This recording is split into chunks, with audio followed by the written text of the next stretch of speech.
In this guide for Dune Awakening, I will talk about how you can loot the big wrecks in the deep desert very quickly, in something like 60 seconds or less without having to fight a single enemy. The exception is the big wreck called the Walkway. You have to fight in that one. There's a lock-in room towards the end, but you can still run past all the enemies until you get to that room. I will also talk about equipment and skills and what you have to watch out for to do this in the safest way possible. Let's get started. Let's start by talking about the skills. And this is mostly a PvE focused build, and the reason is that my server is as of late very friendly, meaning if you don't actively look for a fight with other players, you don't really get any. I don't shy away from a fight, but I don't actively look for it either, so I'm not really practiced with that. From what I can tell though, PvP is mostly ranged right now, but for like PvE, melee is very good. So let's start. And the first skill I would like to talk about is the Shigawire Claw, because the Shigawire Claw is great as a swap-in skill. You don't need it all the time, especially not that much indoor, but it's great to have to swap in when you need that extra mobility. But it's actually enough to invest one skill point in this one, because the only thing you get if you invest more skill points is a bit more range, and you actually do fine at the lowest level. Which brings us immediately to the knee charge. I will talk about the other skills later, because the knee charge is actually a very good substitute for the Shigawire Claw, because you can still use it for a jump. You just aim up in the air, and in combination with your belt you can turn it into a power jump. But it also works as a gap closer, it staggers your opponent, and as an extra dash for escape, and with a fairly low cooldown. So I think it's a great skill because it's very versatile. But if you want extra mobility, you can combine the two and having both the knee charge and the Shigawire. Let's move back to the trooper tree and to the central mass. This is a great technique because it gives you a lot of bonus: body damage, blade damage, shield damage, and the trade-off is less headshot damage. I think it's definitely worth it, especially if you're going melee. This is a must-have. The range damage passive here is great if you have points left over, but start with 1 point here just to get the center of mass, and then you can fill up with more points here if you have points left over once you're kind of finished with the core build. Gravity Field is a skill that I feel is mostly PvP oriented. You don't really need it in PvE, or there are better options in PvE, but it's great to have to swap in if you think you have to engage in PvP. An alternative to Gravity Field would be the Gravity Mine from the Menta tree. This one is more ambush oriented. I don't use it because I don't actively look for PvP, I don't actively look to ambush people, but it's great to place, for example, right outside of loot rooms where you think people will come out. If they get trapped in it, it really creates a death trap. Remember that if you ever get caught in one, you can look for the mine on the floor and shoot it, and then the field will go away. This build doesn't really need any points invested in the Menta tree, but the ranged passive is good if you have points left over. In the Planetologist tree, you want to max out Overcharge and Rerouting because it helps with your power regeneration and your max power, which translates to a stronger shield, and that's really good to simply survive longer. There are several good skills in the Menta tree, and the Weirding Step is a really good gap closer. So it's not as versatile as the knee charge because you can't use it as a power jump or something like that, but it gives you a guaranteed slow blade, and that's what we are looking for. We also have a great technique here in Manipulate Instability that pairs very well with our knee charge, because the knee charge will stagger, and then this one provides bonus damage right away. So this just provides extra bonus damage to the guaranteed slow blade we get from a knee charge against PvE enemies. Obviously the blade damage passive is great, and when it comes to the short blade passive, it depends if you are using a sword or a dagger or a rapier. Depending on what type of weapon you use for melee, you will choose to pump your points into the short blade passive or the long blade passive. When it comes to the passives here in the body control tree of Bene Gesserit, I think the passive Vitality is really good because it's extra max health. The recovery and the self-healing are also very good, but not something you should prioritize, but more pump points into if you have points left over after kind of choosing your core skills. So the Swordmaster tree is where we will spend most of our points. And I have already talked about the knee charge, but there is another ability here that is really great, and that is Inspiration. So Inspiration gives a huge bonus of 35% to your blade damage. So if you are expecting to mostly have PvE enemies, this is a good swap out for the gravity field. So you can just get rid of the gravity field and put the inspiration there instead. But if you feel like there's a huge risk of fighting other players, or let's say you see signs of other players being there, I will talk about those signs later, then you can swap these ones out. So it's very good for flexibility, just like having that Shigawire Claw, like the 1 point in Shigawire Claw, to swap one of these out, say the gravity field again, for a Shigawire Claw if you want extra mobility for some certain task. It's a very low point investment to have that extra flexibility, since we can't really swap the whole build out, and that also takes time, more than every second day, but we can swap in between the skills we have actually unlocked anytime we want. If you die in Dune Awakening, especially against other players, it is usually when you run out of stamina. So picking up stuff that increase your stamina is great. So that's why I use Disciplined Breathing. I also max out General Conditioning and Optimized Hydration. Other than that, if you have points left over here, having more bonus restoration from health kits are of course very good, but also not a priority. Crippling Strike used to be very good, especially for PvP, but it got nerfed, so now players are not really using it much anymore. However, the passive Precision Strike is very good. After using a Swordmaster ability, your next attack strikes twice, meaning you pretty much double your damage, right? And paired with, for example, Inspiration, Swordmaster ability, or Knee Charge, that gives a huge bonus to your blade damage. You pretty much one-shot most PvE enemies with this. Blade damage is of course a must-have for a blade-focused build, and if you have a long blade instead of a short blade, your points should go here instead of for the short blade, obviously. Other than that, if you have points left over, I really like this passive Confidence. Every time you attempt a difficult attack, so a sprint attack or a slow blade, right, you get damage mitigation. And since you are going to do a lot of slow blades in this build, you will get damage mitigation. And it's also very easy to execute a sprint attack. It's just pressing shift to sprint for a really short duration before you attack, and you will get that bonus. I also have points in solid stance, but this is nothing you should prioritize. It helps you reduce the risk of like getting staggered, and probably is more helpful in PvP. I'm not sure it is.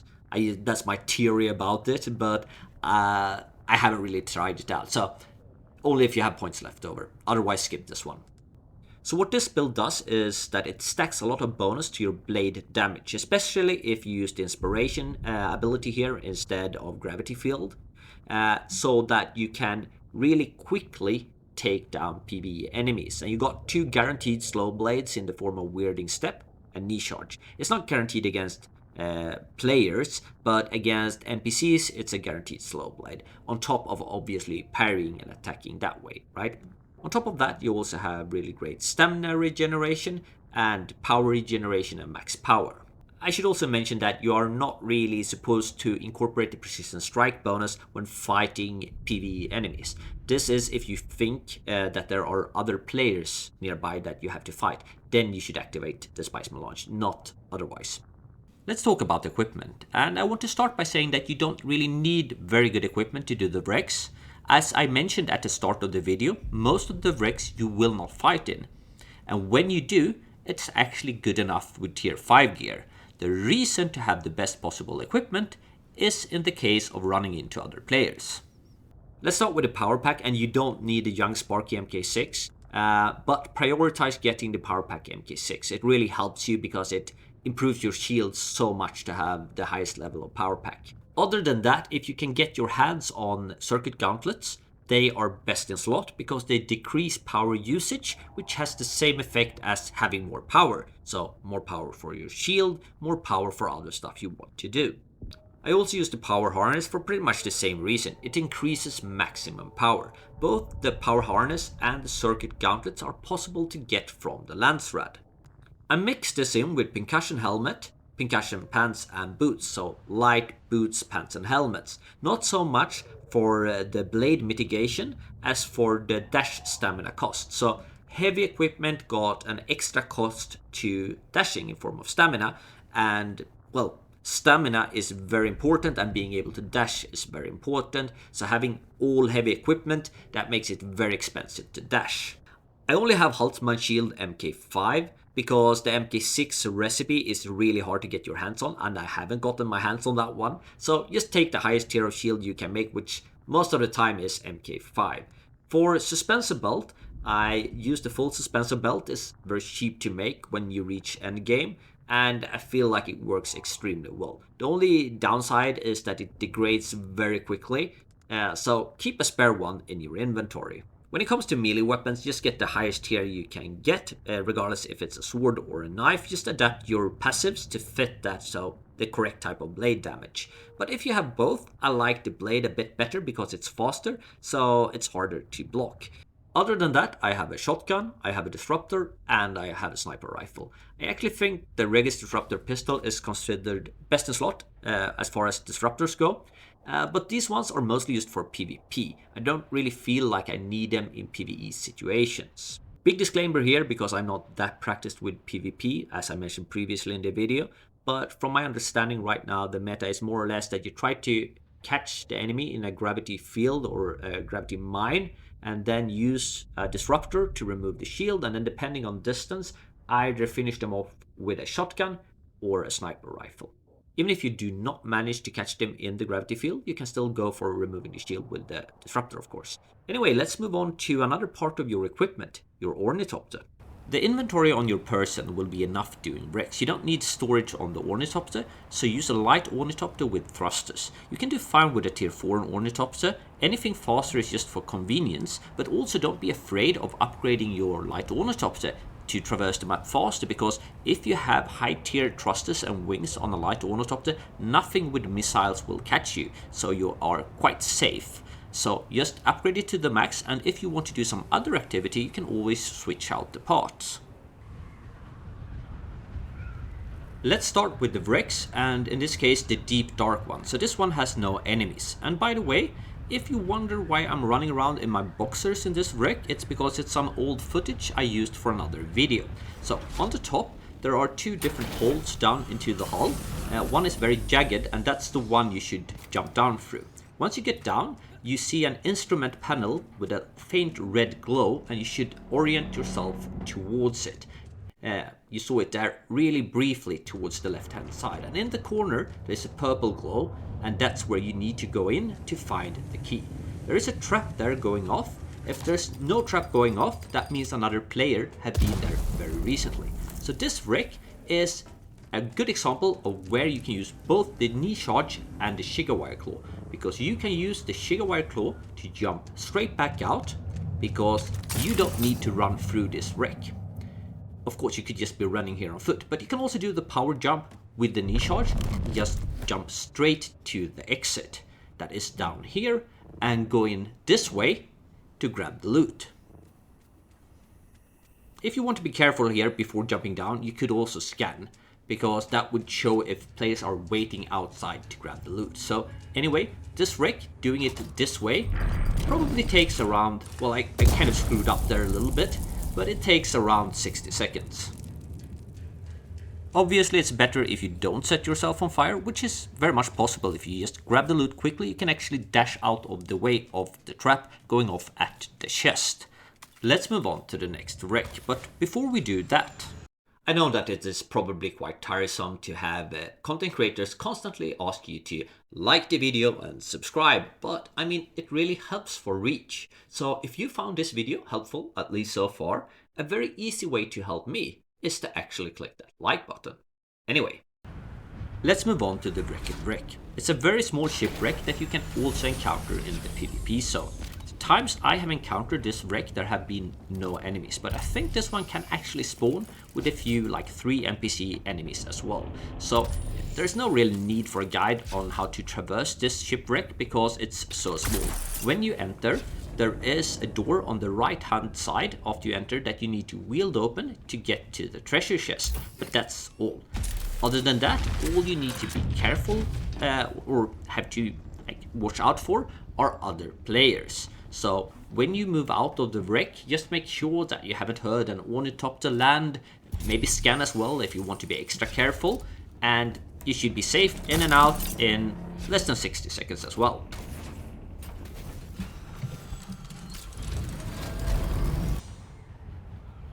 This shipwreck is called the command center. On the right hand side there, where you see the yellow glow, is the main entrance. But don't go in from that side. If you go in from that side, you will have to pass through the whole ship. Instead, use a smaller entrance that you find on the side. That is also actually the exit where you will come out after grabbing the chest.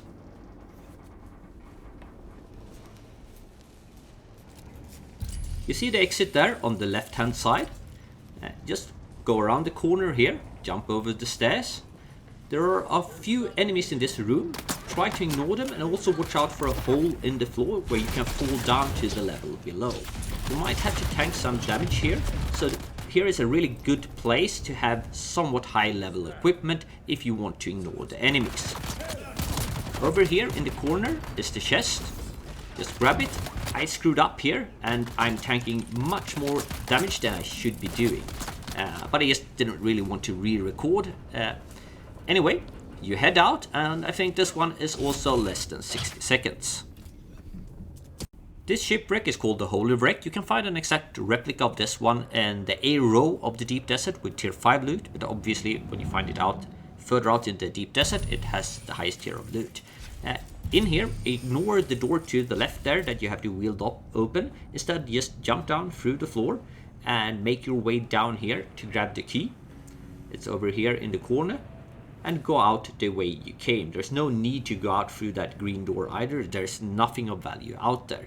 Just jump up the same way you came from and you can head directly to the loot room. It's here on the side. In here there are 2 heavies, but you don't need to fight them. You can just run past them. I'm not doing it here, but you can. Grab the loot and head out and try to not get too much barbecued on the way. And there you go. I think this one also qualifies as an under 60-second wreck. It is time to talk about the Walkway, the only ship where you cannot really pass by all the enemies and be out in 60 seconds, because this one got a big lock-in room towards the end where you will have to fight and clear all the NPC enemies to move on towards the treasure chest. So when you run up here towards the main entrance, there are a few enemies outside, but just ignore them. You can actually ignore all enemies up until you get to that lock-in room. Head inside and go towards the left.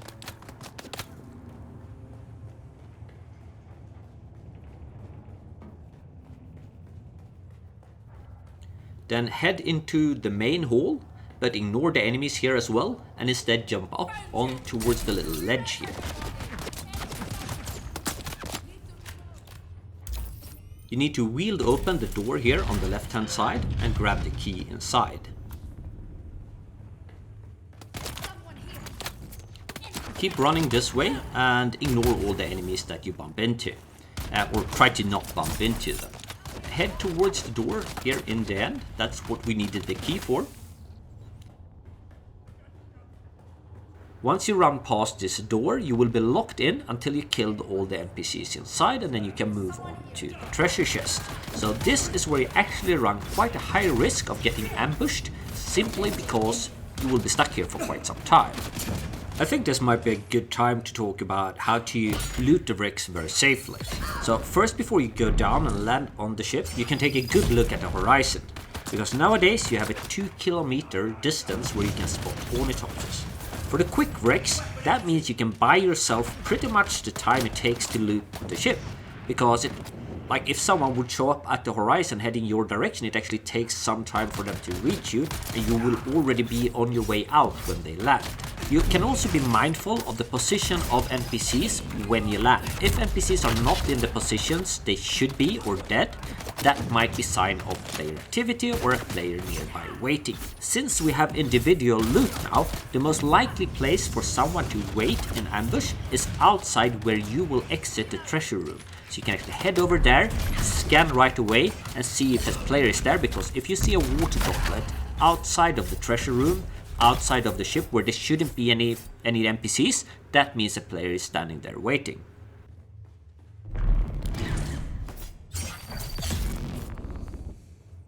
I'm not using the build here that I am recommending at the start of the video, and the reason is that this is much older footage that I'm using.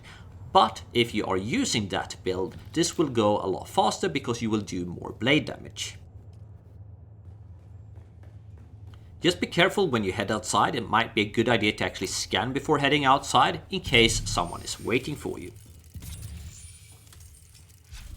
Obviously, there are a lot more things you can do in the deep desert than just big wrecks, and a bunch of those things you can actually do with minimal equipment, and I made a guide about that. So if you want to check that out, there should be a link about like here somewhere. So click that if you haven't seen it already. That was all. Cheers!